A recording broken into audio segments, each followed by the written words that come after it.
नमस्कार विद्यार्थी मित्रांनो, GS अकॅडमी यूट्यूब चॅनल आपले सर्वांचे स्वागत आहे. आजच्या व्हिडिओमध्ये आपण न्यायालय भरतीसाठी काही महत्त्वाचे प्रश्न पाहणार आहोत. तर व्हिडिओ सर्वांनी शेवटपर्यंत पाहायचा आहे आणि व्हिडिओ आवडल्यास व्हिडिओ लाईक आणि यूट्यूब चॅनलला सबस्क्राईब करायचे आहे. चला तर मग व्हिडिओला सुरुवात करूया. या ठिकाणी प्रश्न पहिला असा आहे, लोकसभेत लोकपाल बिल या रोजी मंजूर करण्यात आले. तर या प्रश्नाचं उत्तर आहे ऑप्शन क्रमांक 3 27 डिसेंबर या रोजी बिल मंजूर करण्यात आले. प्रश्न क्रमांक दुसरा, भारत सरकारने नियुक्त केलेल्या राज्य पुनर्रचना आयोगाचे अध्यक्ष कोण होते? तर या प्रश्नाचं उत्तर आहे ऑप्शन क्रमांक 3 फाजल अली हे भारत सरकारने नियुक्त केलेल्या राज्य पुनर्रचनाचे आयोगाचे अध्यक्ष होते. प्रश्न क्रमांक तिसरा, भारताच्या परराष्ट्र धोरणात पंचशील तत्त्वे कोणी मांडली होती? तर या प्रश्नाचं उत्तर आहे ऑप्शन क्रमांक 1 पंडित जवाहरलाल नेहरू यांनी भारताच्या परराष्ट्र धोरणात पंचशील तत्त्वे मांडली होती. प्रश्न क्रमांक चौथा, खालीलपैकी कोणते पुस्तक हे डॉक्टर APJ अब्दुल कलाम यांनी लिहिलेले नाही? तर या प्रश्नाचं उत्तर आहे ऑप्शन क्रमांक 3 Indira Gandhi's emergency and India's democracy हे पुस्तक लिहिलेले नाही. प्रश्न क्रमांक 5 2011 मध्ये कोणाची युनिसेफचे राष्ट्रीय ॲम्बेसिडर म्हणून निवड झाली आहे? तर या प्रश्नाचं उत्तर आहे ऑप्शन क्रमांक 2 आमिर खान यांची 2011 मध्ये युनिसेफचे राष्ट्रीय ॲम्बेसिडर म्हणून निवड झाली आहे. प्रश्न क्रमांक 6 भारताचे सर्वात दीर्घ पल्ल्याचे क्षेपणास्त्र कोणते? तर या प्रश्नाचं उत्तर आहे ऑप्शन क्रमांक 3 अग्निवी हे भारताचे सर्वात दीर्घ पल्ल्याचे क्षेपणास्त्र आहे.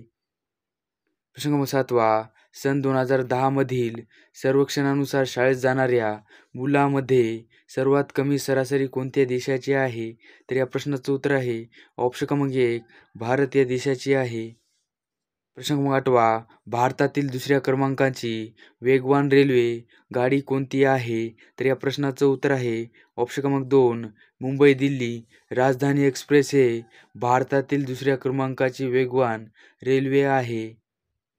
प्रश्न क्रमांक 9 खालीलपैकी कोणती व्यक्ती आंतरराष्ट्रीय सामरस्यासाठीच्या जवाहरलाल नेहरू पुरस्काराची मानकरी नाही? तर या प्रश्नाचं उत्तर आहे ऑप्शन क्रमांक 1 बराक ओबामा. प्रश्न क्रमांक 11 खालीलपैकी कोणत्या देशाने नालंदा विद्यापीठाच्या पुनर्निर्माणासाठी $1 बिलियन अमेरिकन डॉलर्सची देणगी दिली? तर या प्रश्नाचं उत्तर आहे ऑप्शन क्रमांक 1 चीन या देशाने पुनर्निर्माणासाठी $1 बिलियन अमेरिकन डॉलर्सची देणगी दिली. प्रश्न क्रमांक 12 भारतात ट्राफेड कोणत्या साली सुरू झाली? तर या प्रश्नाचं उत्तर आहे ऑप्शन क्रमांक 2 सन 1987 मध्ये भारतात ट्राफेड सुरू झाली. प्रश्न क्रमांक 13 खालीलपैकी कोणते शहर हे 52 दरवाजाचे शहर म्हणून ओळखले जाते? तर या प्रश्नाचं उत्तर आहे ऑप्शन क्रमांक 1 छत्रपती संभाजीनगर हे 52 दरवाजाचे शहर म्हणून ओळखले जाते. प्रश्न क्रमांक 14 ECZ म्हणजे काय? तर या प्रश्नाचं उत्तर आहे ऑप्शन क्रमांक 1 स्पेशल इलेक्ट्रिक झोन. प्रश्न क्रमांक 15 भारताचे कोणते मुख्य न्यायाधीश होते ज्यांनी काही काळ प्रभारी राष्ट्रपती पदाची जबाबदारी सांभाळली? तर या प्रश्नाचं उत्तर आहे ऑप्शन क्रमांक 2 एस हिदायतुल्ला यांनी काही काळ प्रभारी राष्ट्रपती पदाची जबाबदारी सांभाळली. प्रश्न क्रमांक 16 1 नोव्हेंबर 2011 रोजी भारतीय सेनेने अभिनव बिंद्रा आणि महेंद्रसिंग धोनी यांना टिंब म्हणून सन्मानित केले. तर या प्रश्नाचं उत्तर आहे ऑप्शन क्रमांक 2 लेफ्टनंट कर्नल म्हणून सन्मानित केले. प्रश्न क्रमांक 17 गरिबांनी गरिबांची गरिबांसाठी चालवलेली योजना असे कोणत्या योजनेस वर्णन करता येईल? तर या प्रश्नाचं उत्तर आहे ऑप्शन क्रमांक 2 राष्ट्रीय ग्रामीण उपजीविका मिशन. प्रश्न क्रमांक 18 कोणत्या 2 नेत्यामध्ये लोहार वार्तालाप झाला? तर या प्रश्नाचं उत्तर आहे ऑप्शन क्रमांक 1 नजाब शरीफ आणि अटल बिहारी वाजपेयी यांच्यामध्ये लोहार वार्तालाप झाला. प्रश्न क्रमांक 19 पृथ्वीवरील वातावरणात ऑर्गन वायूचे प्रमाण किती टक्के आहे? तर या प्रश्नाचं उत्तर आहे ऑप्शन क्रमांक 4 0.93% आहे. प्रश्न क्रमांक 20 पाण्याला निर्जंतुक करणारे रसायन निवडा. तर या प्रश्नाचे उत्तर आहे ऑप्शन क्रमांक 2 क्लोरीन हे पाण्याला निर्जंतुक करणारे रसायन आहे. प्रश्न 21वा खालीलपैकी कोणत्या रासायनिक पदार्थाला आपण व्यावहारिक भाषेत त्रुटी असे म्हणतो? तर या प्रश्नाचं उत्तर आहे ऑप्शन क्रमांक 2 पोटॅशियम ॲल्युमिनियम सल्फेट. प्रश्न 22वा टिंबटिंब रक्त गोठण्याची क्रिया सुरू करण्याचे कार्य करतात. तर या प्रश्नाचं उत्तर आहे ऑप्शन क्रमांक 1 रक्तपटिका हे रक्त गोठण्याची क्रिया सुरू करण्याचे कार्य करतात. प्रश्न 23वा साखरेचा केमिकल फॉर्म्युला कोणता आहे? तर या प्रश्नाचं उत्तर आहे ऑप्शन क्रमांक 1 C12H22O11 हे साखरेचा केमिकल फॉर्म्युला आहे. प्रश्न 24वा आम्ल पदार्थाची चव कशी असते?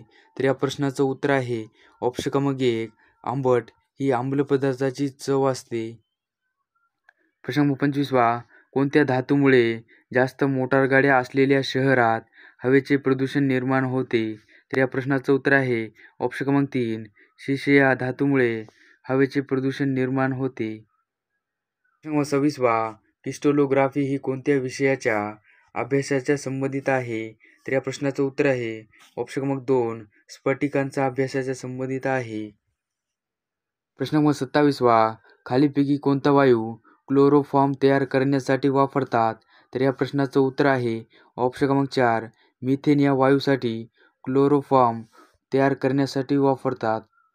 प्रश्न 28वा मातीची आम्लता कमी करण्यासाठी खालीलपैकी कोणता घटक मिसळतात? तर या प्रश्नाचं उत्तर आहे ऑप्शन क्रमांक 3 जिप्सम. मातीची आम्लता कमी करण्यासाठी जिप्सम हा घटक मिसळतात. प्रश्न 29वा युरिया खतामध्ये नत्राचे प्रमाण किती टक्के असते? तर या प्रश्नाचं उत्तर आहे ऑप्शन क्रमांक 3 46% युरिया खतामध्ये नत्राचे प्रमाण आहे. प्रश्न 29वा चांदीची संज्ञा काय आहे? तर या प्रश्नाचं उत्तर आहे ऑप्शन क्रमांक 3 Ag ही चांदीची संज्ञा आहे. प्रश्न 31वा चांदी हा नरम धातू आहे. त्याचा टिंबटिंब संयोग केल्यास तो दागिने अथवा नाणी बनवण्यास मदत करतो. तर या प्रश्नाचं उत्तर आहे ऑप्शन क्रमांक 4 तांब्याबरोबर संयोग केल्यास तो दागिने अथवा नाणी बनवण्यास मदत करतो. प्रश्न 32वा लाल मुंग्याच्या आम्लामध्ये कोणते आम्ल असते? तर या प्रश्नाचं उत्तर आहे ऑप्शन क्रमांक 4 फॉर्मिक आम्ल असते. प्रश्न 33वा इथिल अल्कोहोलची संज्ञा ओळखा. तर या प्रश्नाचं उत्तर आहे ऑप्शन क्रमांक 1 C2H5OH ही इथिल अल्कोहोलची संज्ञा आहे. प्रश्न 34वा संगमरवर हे रासायनिकदृष्ट्या टिंबटिंब असते. तर या प्रश्नाचं उत्तर आहे ऑप्शन क्रमांक 2 कॅल्शियम कार्बोनेट. प्रश्न 35वा तेजस्वी आणि शुद्ध हिरा टिंबटिंब आहे. तर या प्रश्नाचं उत्तर आहे ऑप्शन क्रमांक 2 विद्युत दुर्वाहक हे तेजस्वी आणि शुद्ध हिरा आहे.